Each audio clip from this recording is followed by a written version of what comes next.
Հələ մի հատ բացի Սահմանադրությունը, որտեղ սահմանված է կառավարության եւ վարչապետի լիազորությունները եւ օրենքը, կառավարության կառուցվածքի գործունեության կարգի մասին օրենք կա։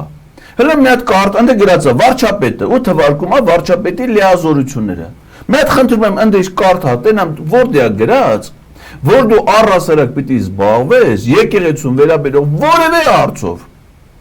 Բայց այդ կառավարության լիազորությունների մեջ գրած է սահմանադրության, որ դու պետք է ապահովես կառավարության ծրագրի իրականացումը։ Այո։ Դու կառավարության ծրագիրը չես կարող իրականացնես։ Ամբողջ գործունեությունը ձախողել ես, ժողովրդին խոստումներ ես տվել, դու քո ասածը չես կարող կատարես։ Գնացել ես ասում ես կաթոլիկ եկեղեցու հոգևորական ինչ պիտի լինի, առաքելական եկեղեցուն ինչ պիտի, ինչ գործ ունես դու, այդ քո ասը որ քո գործն է։ Ով ասում Հայաստանի Հանրապետությունը պիտի մաս ունենա կաթողիկոսի ընտրության, կաթողիկոսը պիտի բարևարկու, այ բախտավար։ Բարևարկությունից դու ես բարևարկությունից, որ քեզ բարևարկությունով անցկացնեն, կմնա մենակ բեն։ Թե հետը ինչ տարրել կարող ավելանա, այդ էլ եթե ասենք թե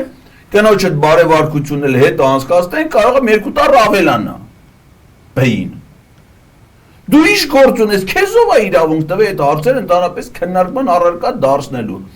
Հայաստանյաց առաքելական Սուրբ եկեղեցին աշխարհասփյուր եկեղեցի է։ Հիմա ասենք կարա, չգիտեմ,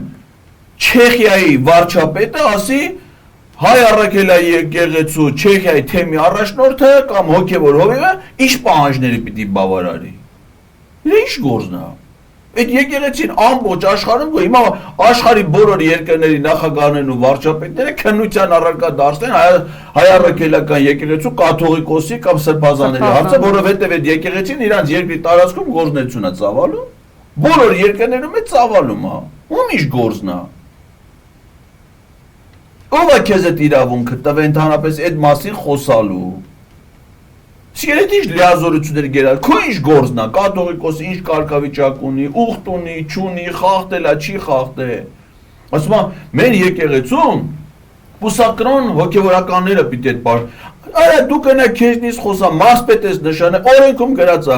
մարզպետի պաշտոնը վարչական պաշտոնը, վարչական պաշտոն զբաղեցնողը պիտի ունենա բարձրագույն կրթություն։ Աբարանի ռազին նշանակել ես մարզպետ, ռազը բարձրագույն կրթություն չուներ։ Նոր գնացին, պարզին, որ դու մարզպետը սխալ ես նշանակել, 6 ամիս էլ պաշտոնավար, նոր պաշտոնից հանել ես, հետո ասում է ելով կա որ սխալ են նշանակել, Սյունիքի մելոն։ Պարզում է Սյունիքի մելոն է չունի բարձրագույն կրթություն, բայց նշանակել ես մարզպետ տարիներով աշխատել է։ Բայց ինքն է չունի, չէ՞, բարձրագույն։ Ինքը չունի, բայց քաղաքական պաշտոնի համար կարա չունենա, բայց վարչական պաշտոնի համար պարտադիր է։ Հիմա դրանց էլ այդ պաշտոնից ազատել են իմանալը, որ սխալ բան են արել։ Տարի նշանակել են պաշտպանության նախարարի խորհրդական, որի համար բարձրագույն կրթության պահանջելի կա։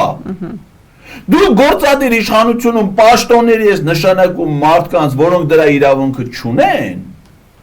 Եկել ես ասում ես եկեղեցում ով իրավունք ունի պաշտոններ զբաղեցնելու։ Արա դու քո դառնա քաշի, սաղ աշխարհ քո դառնա քաշում։ Դու եկեղեցու